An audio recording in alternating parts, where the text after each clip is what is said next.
Parents, they are threatening our daughters with SA. Already. Grown men and teenage boys are calling for gays to be rounded up and executions to start. They have segregated the proverbial bus. Already. This is sport for them.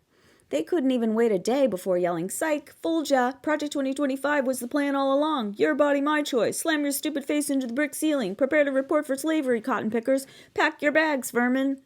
They didn't even give a second thought to exposing the idiocy of their own puppets who so loyally repeated the talking points that we all knew were bullshit. Such bullshit they didn't even wait for the smoke to clear to stop pretending they were believable. MAGA's own dastardly leaders didn't even let them sleep off the couple six-packs they threw back to celebrate their savior before exposing them all as gullible little plastic army men who bent over and received the lies and puked them out into the ether. I've never physically harmed a person in my life, but I'm not going to lie. If I happened to cross paths with Nick Fuentes, I think I could do a lot of damage. I honestly hate having hate in my heart, but it has become a necessary evil, and I will foster it as long as it's necessary to make me capable of the kind of adrenaline-fueled rage I might need against anyone who threatens my children. We're not even a week in, and every single denial, deflection, and distortion MAGA told us during the campaign looks like the groundwork for a hit job and a bank heist.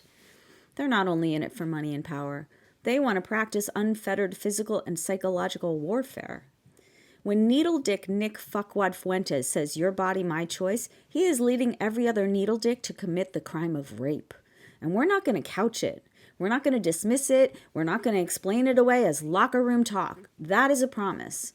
And frankly, I expect every other decent human being who is left in this currently shit-stained country to make that promise too. Baby men who fancy themselves unchecked assaulters need to find out what happens when people create a network of defense that can and will remove the luxury of peace from the scum that the Republican Party has radicalized. Make no mistake, the kinds of people who can threaten middle schoolers with grape, who can threaten black people with slavery, who can celebrate the promise of people's lives being shattered, will never remediate their sick souls to become human.